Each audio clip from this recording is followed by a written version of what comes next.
Sir रात के अंधेरे में अपील किए बगैर आप आरे लेकर रास्ता खोल देते हैं। क्या पैगाम दे रहे हैं सर? 600 साल की मेहरौली की मस्जिद को बगैर को नोटिस दिए आपने डिमोलिश कर दिया। मैं जिम्मेदारी के साथ कह रहा हूं कि भारत के प्रधानमंत्री और उनकी सरकार भारत के मुसलमानों से उनकी शनाख्त को छीनना चाहते हैं। ख्वाजा अजमेरी के आस्थाने पर चादर बिछाइए, मगर आप जो चादर मुझसे छीनना चाह रहे हैं मेरी मस्जिद है, आप हर मस्जिद को छीनना चाहते हैं। आप बताइए 17 करोड़ मुसलमानों को क्या पैगाम दे रहे हैं आप कि आप हर मस्जिद को छीन लेंगे मुझसे? फिर मेरा वजूद किस माने रखता है? मेरा शनाख्त क्या माने रखता है? रूल ऑफ लॉ क्या माने? अच्छा, 1991 के प्लेसेस ऑफ वर्शिप एक्ट पर क्यों नहीं बोलते आप लोग? आप उस पर कायम है नहीं है। आप 500 साल की बात करते। मैं आपसे कहता हूं भाई 500 साल पे मत जाइए, बौद्ध पे जाइए, जैनिज्म पे जाइए, शैविज्म पे जाइए, कहां रुकेंगे? अरे इस देश को आजादी मिली 47 में, संविधान मिला हमको बाबा साहब अंबेडकर का बराबरी का। उससे पहले तो राजा रजवाड़े थे, जमहूरियत नहीं थी, लोकतंत्र नहीं था, मगर आप उसको उस बारे में लेके जाते। अरे 500 साल आगे क्या होगा बताइए? आप किसी एक सिविलाइजेशन, सर अंग्रेजी में किसी ने कहा था civilisation can not be rewritten by hatred, history can not be corrected by demolition. आप ये नहीं कर सकते। और मैं उम्मीद करता हूं कि जब मौर्रिख तारीख लिखेगा, नरेंद्र मोदी इस मुल्क में तारीख लिखना चाहते हैं। क्या तारीख लिखना चाहते हैं? कि मैंने इस देश को, गांधी अंबेडकर के देश को मैंने हिंदू राष्ट्र बना दिया। मैं उम्मीद करता हूं कि हमारे भारत के हमारे हिंदू भाई देश के प्रधानमंत्री की सोच को नाकाम करेंगे। उन पर है, अब देखते हैं क्या होता है। सर नेबरहुड फर्स्ट की पॉलिसी है। नेबरहुड फर्स्ट क्या हो रहा है सर? हम सोशल मीडिया के जरिए फॉरेन पॉलिसी चला रहे हैं। मालदीव छोटा मुल्क, वो हमको आंख दिखा रहा है, चीन की गोद में बैठ गया। हमारे लद्दाख में हमारे जो लोग जानवर को लेकर घास चराए जाते, वहां पर चीन की आर्मी आके रोक रही। बताइए, बांग्लादेश चीन की गोद में बैठा हुआ है। आप गैलेंट्री अवार्ड दे रहे हैं, क्यों दे रहे हैं? कि चीन बैठा हुआ है। तो आपका बफर जोन गया कहां भाई साहब? आपका बफर जोन तो कहां गया नहीं मालूम, गायब हो गया बफर जोन। और दूसरी बात सर, आप ये भी देख लीजिए कि यहां पर मैं आपको इंपॉर्टेंट पॉइंट ये बताना चाह रहा हूं सर।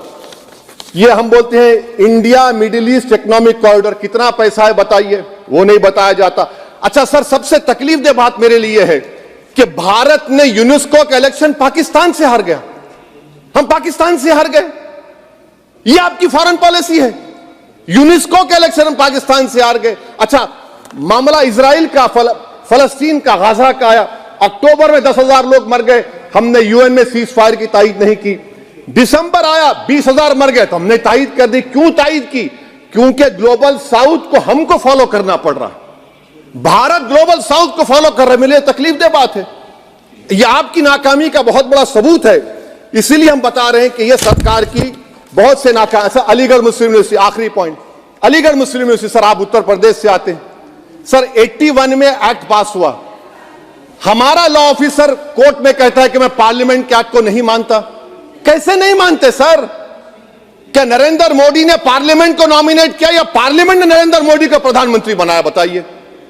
81 के एक्ट को नहीं मानते। सर 2 ही तो सेंट्रल यूनिवर्सिटी है मुसलमानों के। 1,80,000 आप ही के सरकार के दौर में मुसलमान हायर एजुकेशन निकल गए। आप अलीगढ़ मुस्लिम से छीनना चाह रहे हैं। Theory of separation of powers में एग्जीक्यूटिव हमको डिक्टेट करेगा।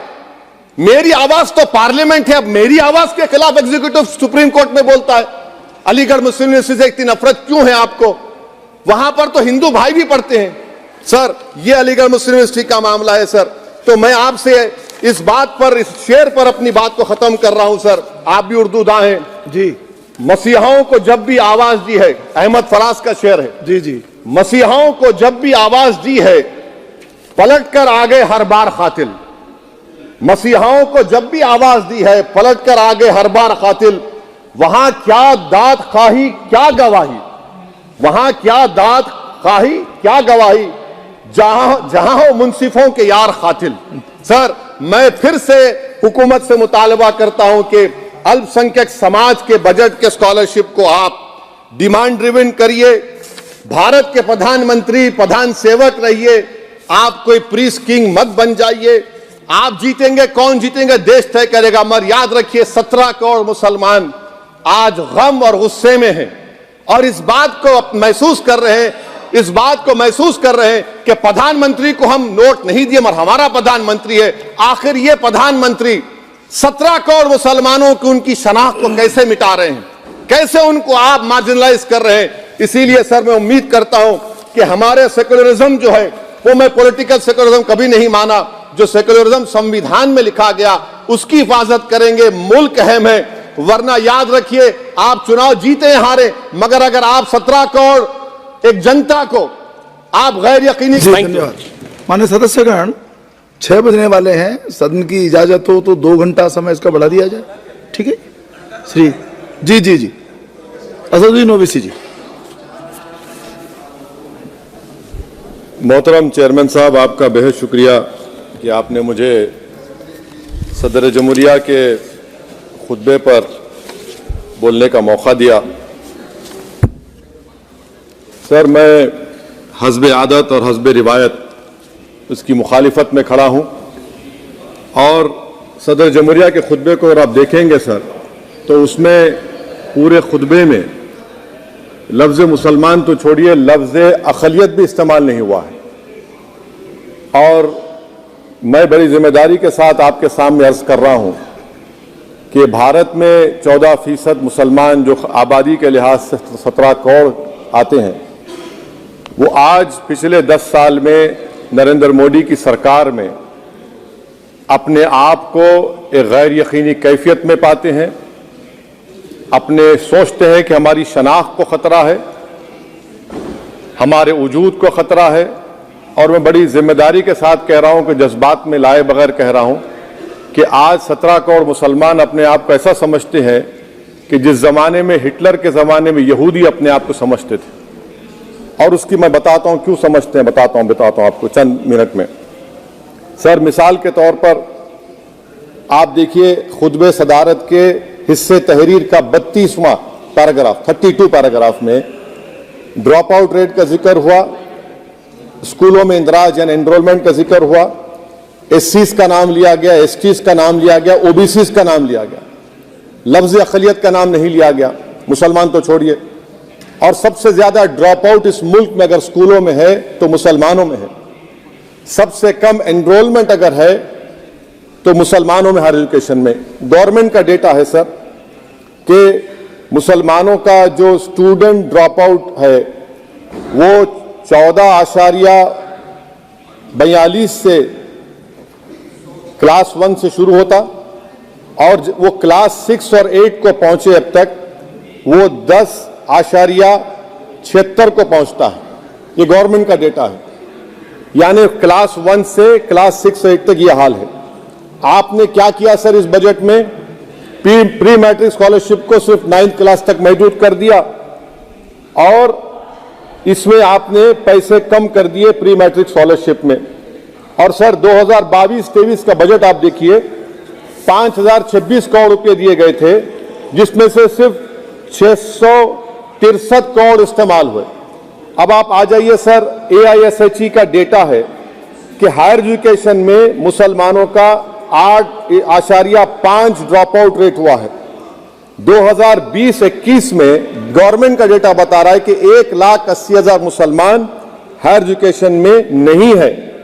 प्री मैट्रिक स्कॉलरशिप को आपने 423 करोड़ था, उसको आपने इस साल 326 कर दिया।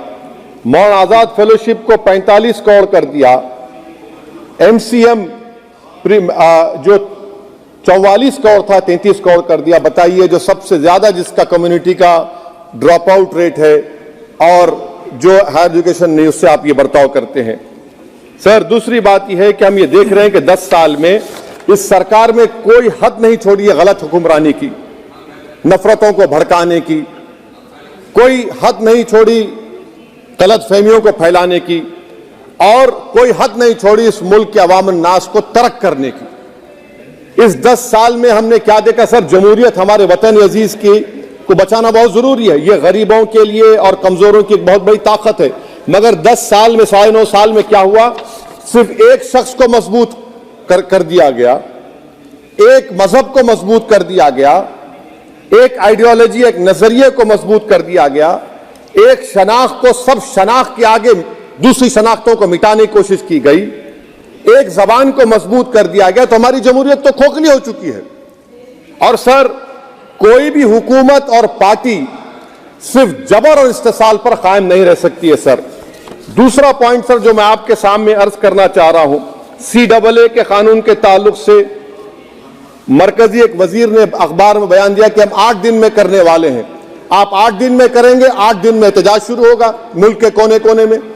आप CAA को मजहब से खत्म कर दीजिए, मजहब से जोड़ेंगे तो आपका इरादा बुरा है। आप भारत की अक़लियतों को, भारत के मुसलमानों को, दलितों को आप परेशान करने का आपका इरादा है। सर, दूसरी बात यह है कि CAA के खिलाफ क्यों हम हैं? क्योंकि सीमांचल के मुसलमान को आप बांग्लादेशी कहते हैं। कोई मिनिस्टर मुझे कहता है कि घुसपैठी है, रोहिंग्या है। तो CAA को मजहब से जोड़ना गलत था, उसको निकालिए। मगर हमारे देश के प्रधानमंत्री सर, वतन अजीज के वजीर आजम, मैं बड़ी जिम्मेदारी के साथ कह रहा हूं कि मैं अपने बचपने में जब हिस्ट्री पढ़ता था तो मैंने एक स्टैचू की फोटो देखी थी, प्रीस्ट किंग ऑफ मोहनजोदारो। ऐसा लगता है कि वैसे ही लग रहा है कि प्रधानमंत्री नहीं है बल्कि पुजारी सम्राट बन चुके हैं वो। और मैं क्यों कह रहा हूं कि हमारे सदर जमहूरिया ने कहा था कि 22 जनवरी एक तारीखी दिन है, बिल्कुल तारीखी दिन है। 22 जनवरी की बुनियाद 6 दिसंबर 92 को रखी गई। 22 जनवरी की बुनियाद 86 में ताले खोलकर रखी गई। 22 जनवरी की बुनियाद जीबी पंत ने रखी थी, इसीलिए तारीखी दिन है। और तारीखी दिन इसलिए भी है कि सर, इसी ऐवान में 16 दिसंबर 1992 को हमने रेजोल्यूशन पास किया था। आप बताइए कि आज इस मुल्क में चाहे कोई सेकुलर पार्टी का हो या जो भी हो, वाले सब सेकुलर है, बुरा मैं हूं, किसी में हिम्मत नहीं है कि 6 दिसंबर की बात की जाए। और वो तारीखी दिन इसलिए भी है सर, इंसाफ करने वालों में एक NCLT के चेयरमैन, एक गवर्नर और एक नामजद शुदा रुकने पार्लियामेंट बैठे हुए थे। अब आप बताइए मेरे पास बचा क्या है? बचा यह है कि आर्टिकल 32 बचा है जिसको बाबा साहब अम्बेडकर ने दिया। आज मुल्क के 17 करोड़ मुसलमान भारत के वजीर आजम पर एतमाद भरोसा नहीं करते, बिल्कुल नहीं करते, बता रहा हूं, खुल के कह रहा हूं। अगर आप आर्टिकल 32 का ड्यू प्रोसेस ही खत्म कर देंगे तो फिर मेरे पास क्या बचेगा सर? क्या बचेगा? मैं तो यहां खड़े होकर वो सुप्रीम कोर्ट के मायानाज बेबाक वकील दुष्यंत दवे की तरह तो नहीं कह सकता। मुझे आज भी रूल ऑफ लॉ में भरोसा है, मुझे आज भी कानून पर, संविधान पर भरोसा है, मगर ड्यू प्रोसेस तो फॉलो होना चाहिए। ड्यू प्रोसेस फॉलो नहीं हो रहा।